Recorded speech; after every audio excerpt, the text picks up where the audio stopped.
as an advocate for diversity and gender equality, you spearheaded the Men as Allies program at JP Morgan. Tell our audience about that program and what else you've been doing to advance women's careers in the finance industry. So it's a great question, and it's a topic that I'm very, very passionate about. Maybe if I sort of go back a bit in time and give you some of the tenets of my passion, I think that would sort of give a bit more insight. So I grew up in the UK in an era where there was a lot of, there was a lot of racism. I grew up in a predominantly a non-Indian society.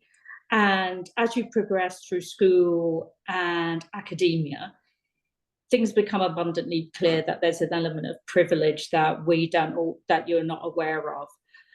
I started becoming more aware of diversity and some of how quickly or lack of career progression there was in certain, in corporate UK, corporate America.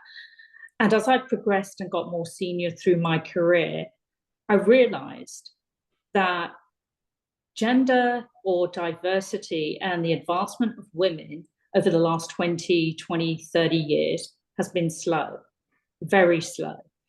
So so when I think about some of the work I've done, I've been actively in my careers in corporate, been pursuing roles to advance women or be a global diversity lead. And I think one of the key things that I come to is there's an element of diversity of thought.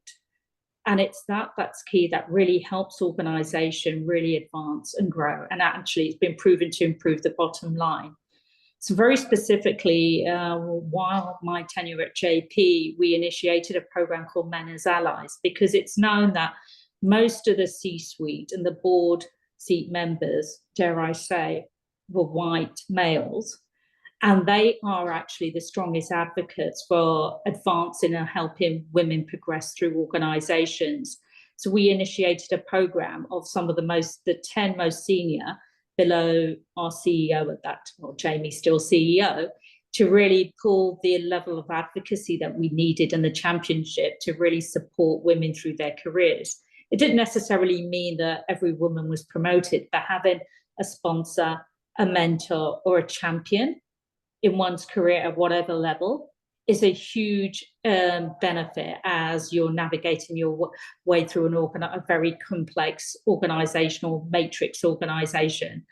And that program was initiated in the US, rolled out across our regions through EMEA, LATAM, and South America as well. And it brought together a level of collaboration and camaraderie across the organization, where the designated males that we had as allies, we were getting abundance of males saying, please sign me up.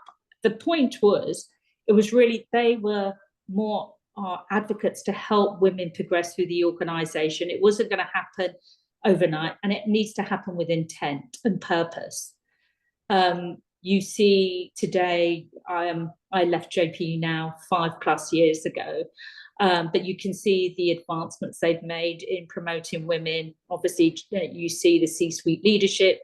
I'm not saying that was due to this program, but you see a lot more women being able to progress. There's a lot more transparency. And this was in complement to other programs that were being led across the organization. But this Men as Allies was a pure recognition, top down, that, men need to help us champion women and give opportunities to women as they advance their careers. And what we wanted to be very careful with, David, is not creating a level of adversity across the organization. So there had to be a right balance, recognizing there were gaps with the level of senior women in leadership positions, because you've seen the stats. I think they're pretty common across industry, that there's a middle layer that women get not trapped in, but start falling off the radar as they start progressing to more senior leadership positions. So really recognizing that. So it needs to be multifaceted. It can't just be top down at certain levels. So it's in complement to other programs that existed. So that really was the start. And I think as I progressed through beyond then, it's really giving women the opportunities.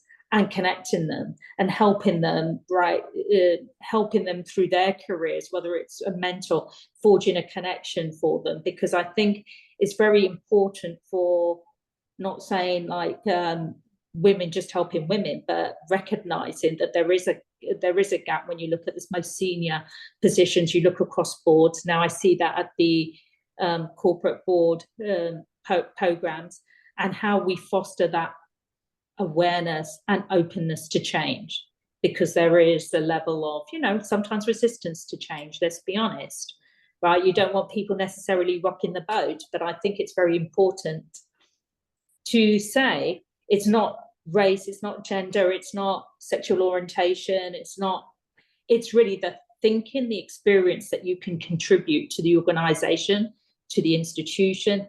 That is where there is business value and benefit. So having that recognition is not about the color of someone or the sex of someone. Just recognize that they bring in a diverse opinion that could really help advance your organization. And that's really my core tenets as I think about diversity and how I look at it. Absolutely. Very inspiring.